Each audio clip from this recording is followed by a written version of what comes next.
Good day everyone. Today we will discuss colors of light.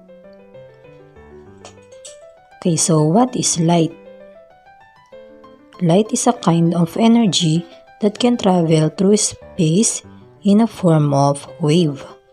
So pag sinabi nating light, ito yung sa Tagalog ay liwanag. So ito daw ay isa ding klase ng energy. At ito ay nagta-travel sa space in the form of wave. So, katulad nung na-discuss natin nung nakaraan, yung sa sound wave. So, yung light ay energy din and it is traveling in the form of light waves.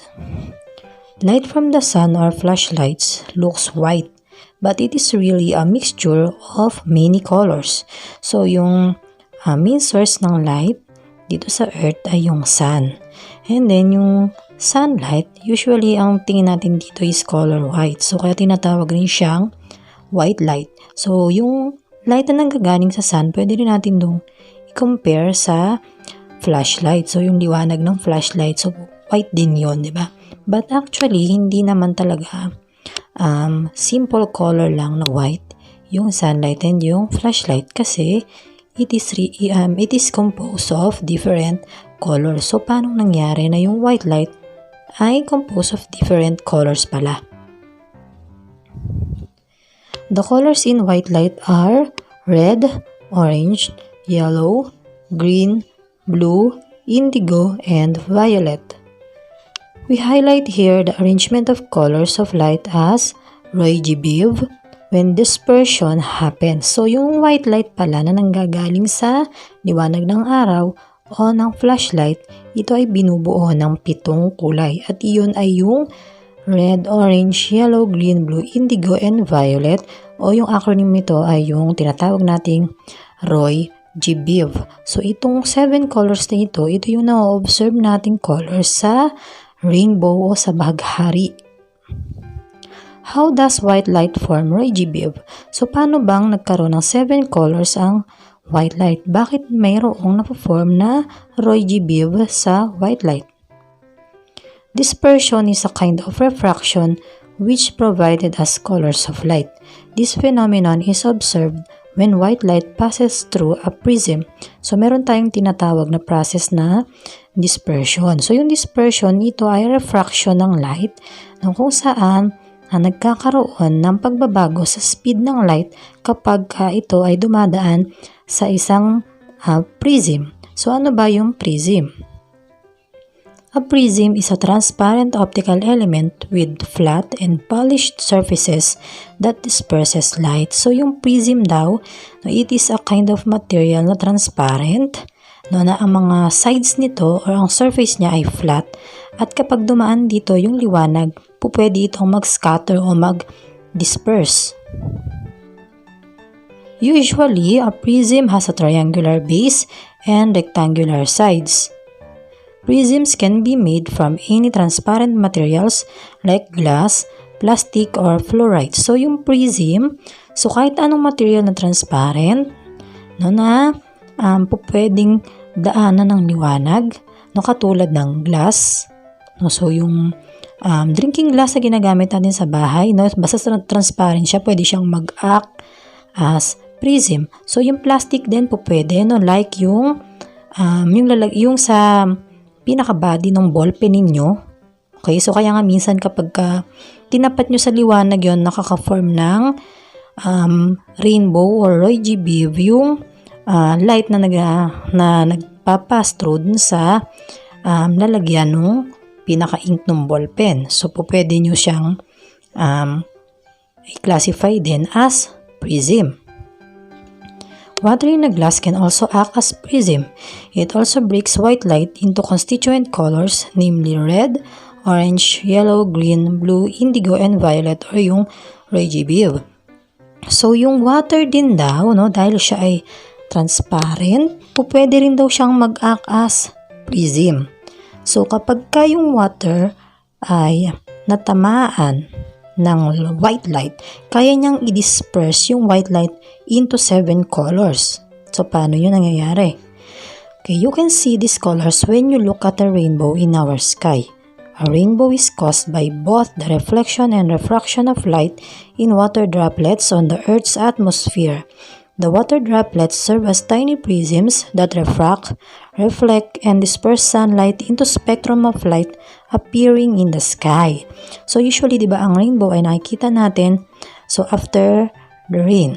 So kapag tapos umulan yung or kaya umaambon and then nakasikat ang araw, so nakakakita tayo ng rainbow kasi nga nagkakaroon ng water droplets or ng moisture sa atmosphere.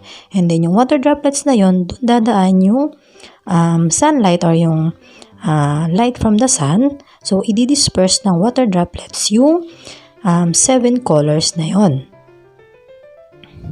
Okay, so ito yung illustration. So yung straight line dyan sa left, yun yung magre-represent sa white light. And then yung triangle, yan yung prism. And then nakita nyo na nung dumaan yung white light sa prism, ayun, nahati na siya into different colors. So yung nagka-correspond sa colors ng rainbow. So yun yung red, orange, yellow, green, blue, indigo, and violet.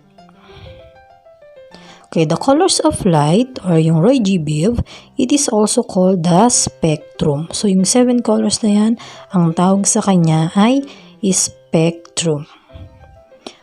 Hierarchy of colors. Okay, so we have here a table, range of wavelength, frequency, and energy of light. So meron tayo ditong category sa color, wavelength, frequency, and then yung photon energy. So andyan sa color, nakalagay dyan yung ating spectrum or yung colors ng rainbow, yung RGB. And then nakakorespond sa kanila yung kanilang wavelength na measured in the unit of nanometers. And then meron din dyang frequency na measured in the unit terahertz. And then we also have photon energy or energy of light that is measured in the unit of electron volt. Okay, so reviewin lang natin kung ano yung wavelength and frequency. Pag sinabi nating wavelength, ito yung distance between two successive crests o yung pinakatuktok ng wave. And then pag sinabi naman nating frequency, ilang cycle lang wave meron sa isang wave. Halimbawa, yung violet, meron siyang 4 frequencies and then yung red ay merong 3. Okay, so balik tayo dito sa table. Okay, so which color has the highest frequency? Anong kulay yung merong pinakamataas na frequency? So yun ay yung color violet. How about the color with the shortest wavelength? So yung wavelength naman, ang titingnan natin, ano yung may pinakamaikli? Okay, so that is also the color violet. Which color has the lowest frequency? Okay, yung pinakamababang frequency naman. That is color red. How about the color with the longest wavelength? So, yung wavelength naman, yung pinakamahaba daw, yun yung color red. What did you observe about the wavelengths and frequencies of the different colors of light? So, kung i-compare natin yung wavelength at yung frequency ng different colors, ano yung na-observe ninyo? Okay, so they are inversely proportional. Pag sinabi natin inversely proportional, so magkabaliktad sila. Diba? So kapag ang wavelength ay mababa, ang frequency ay mataas. Kapag ang wavelength naman ay mataas, ang frequency ay mababa. Kaya siya naging inversely proportional. Do the frequencies of colors of light increase from red to violet? So yung bang frequency mula kay red hanggang kay violet, ito ba ay increasing? Okay, yes, the frequency is increasing. What did you observe about the corresponding energies from red to violet? So, pansinin ninyo yung photon energy or yung energy of light. Ano yung napansin nyo? No? From red to violet. Okay, so the energy is directly proportional to the frequency, no? So, kung ma-observe ninyo from red to violet, ang photon energy ay increasing. So, papataas siya. Bakit? Kasi nga ito ay directly proportional sa frequency. So, kapag mababa ang frequency, mababa din ang photon energy. Pag mataas ang frequency, mataas din ang photon energy. Which color has the highest energy? So that is color violet kasi siya yung may pinakamataas na frequency. So siya din yung may pinakamataas na photon energy o energy of light. And then the lowest energy is yung color red kasi siya yung may pinakamababang frequency. So automatic siya din yung may pinakamababang energy of light o photon energy. Bending of colors. Okay, so sa bending of colors, meron tayong 3 processes. Yun yung refraction, reflection, and yung dispersion. Yung dispersion is part ito ng refraction. So kung maalala ninyo, nabanggit na rin ito sa lesson natin about sounds, no? Yung refraction and reflection. So yung light, dahil wave din siya katulad ng sound, meron din siyang property na katulad nun, which is yung refraction and yung reflection. Rainbows are formed because of refraction, reflection, and dispersion. So yung formation ng rainbow, ito ay nangyayari dahil sa tatlong process na to. So pag pinagsama-sama yung tatlong process na yan, so dun lalabas yung spectrum of light. No? Kaya nagkakaroon tayo ng rainbow. Yun yung Roy G. Biv. So yung reflection, so familiar na kayo dyan, di ba? So ang reflection kapag halimbawa, humarap kayo sa salamin, nakikita nyo yung sarili nyo kasi nga nagkakaroon ng bouncing back of light. So, bumabalik lang siya, no? Turn back yung light. Kaya siya tinawag na reflection. And then, yun namang dispersion, nabanggit na din yun kanina, yun yung separation or yung scattering of light into 7 colors. And then, yung refraction naman, so nabanggit ko na din yung kanina, nagkakaroon ng pagbabago sa speed ng wave. Ba't nagbabago? Depende ito sa material o sa medium kung saan siya magpapass through. Okay, so yun yung focus natin, yung sa refraction. Okay, so meron tayo ulit table dito, colors of light and variation of refraction index. Okay, so meron tayo dyan, ayan yung color, so andyan yung Roy G. Biv, yung wavelength ulit, andyan, and it is measured in the unit of nanometer. And then meron tayo dyan index of refraction in ground glass. So ang ating material dito is glass, ito yung mag-act as prism. So yung ano natin dyan, index of refraction is arranged from the least bent color to the most bent color. Okay, light exhibits the characteristics of a wave. It moves in its maximum speed in a vacuum, but this speed decreases as it moves along different media. So, yung light daw, dahil nga ito ay wave, pwede siyang mag-travel into different medium or material. Pero, pinakamabilis siyang mag-travel in vacuum. So, pag sinabi nating vacuum, it is an empty space as in walang laman, kahit gas wala. Okay? So, kabaligtaran siya ng sound, no? Yung sound kasi, hindi siya makapagta-travel sa vacuum. Ito namang light, pinakamabilis siyang mag-travel sa vacuum. Pero yung daw maximum speed na yun, pwede yung bumagal, depende no, kung magkakaroon ng material.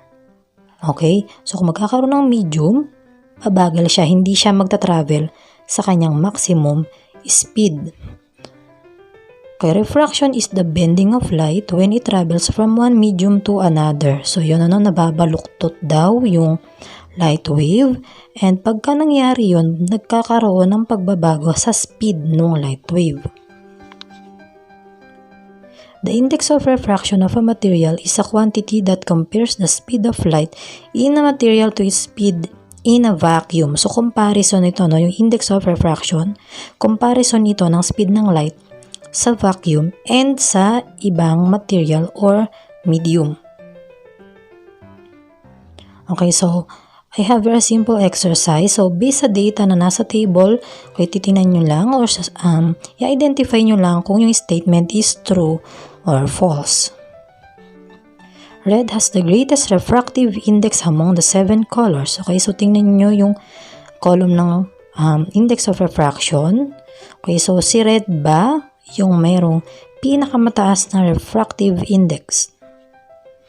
Okay, so that is false. So hindi siya yung pinakamataas, hindi siya yung greatest kasi actually siya yung pinaka mababa or yung least refractive index. Next, violet has the lowest refractive index among them. Okay, so tingnan nyo ulit yung column ng index of refraction. Tingnan nyo yung refractive index ng violet. Okay, siya ba yung may pinakamababang refractive index sa 7 kulay? Okay, the answer is false. So, hindi siya yung pinakamababa kasi actually siya yung may pinakamataas na index of refraction. Next, red is the least bent color among them. Okay, so based dun sa refractive index, sa tingin nyo ba yung red yung pinaka-least na mababaluktot or magbe-bend kapag siya ay nag-pass through sa crown glass? Okay, the answer is true. Okay, so kasi nga yung data natin dyan sa table, arrange yan from least bent to most bent. So, ibig sabihin, nagsimula tayo sa pinaka-least bent and then yung pinaka-huli, siya yung most bent. So, yung least bent natin dito ay yung color red kasi siya yung may pinakamababang index of refraction.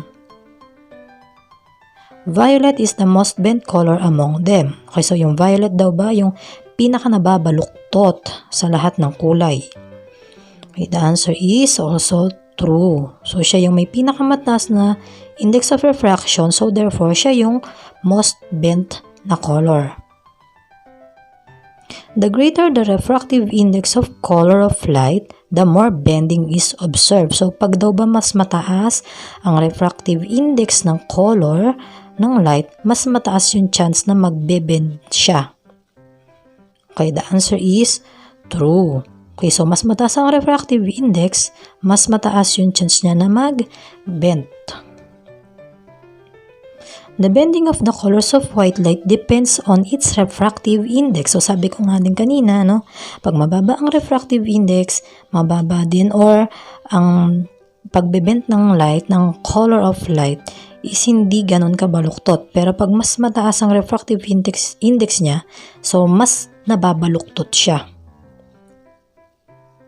The higher the wavelength, the lower the refractive index, thus the least bending of light, color of light. So, kapag mataas daw ang wavelength, mababa ang refractive index. And then, pag mababa ang refractive index, mas mababa yung chance ng pag-bend niya.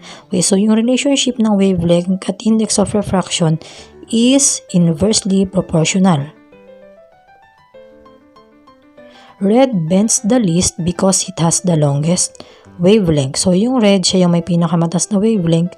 So, siya yung mag-bend na pinaka-least kasi siya ngayon may pinakamababang index of refraction, while violet bends the most because it has the shortest wavelength. So, yung violet siya naman yung magbe-bend na most kasi nga siya yung may pinakamababang wavelength.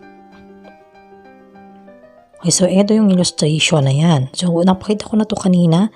So, ayan ulit yung white light. Nag-pass through siya sa prism and then tingnan nyo yung naging bending of the different colors. So, yung red, hindi naman siya ganun kabaluktot, diba? So, medyo nabaluktot lang siya kasi nga ang wavelength ng red ay mataas. Samantalang yung violet, ayan, sobrang nabaluktot siya kasi nga ang wavelength niya ay mababa. Okay, so itong picture na to, nagpapakita ito ng bending of light. Okay, so ito ay refraction. So, meron tayo dyang 2 different glass.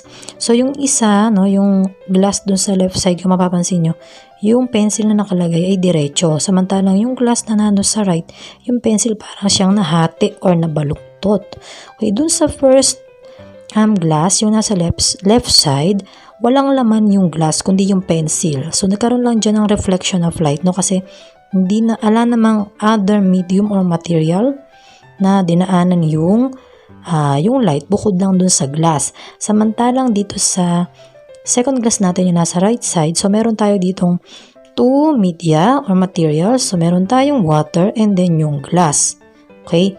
So, dalawa yung as prism dito, so nagkaroon ng refraction ng light kasi yung speed ng light ay nagbago nung tumama o nung dumaan siya dun sa water. So, ang tendency, ang nangyari, parang ang tingin natin sa pencil ay nabali or parang naputol siya, pero actually buo yung pencil na yan.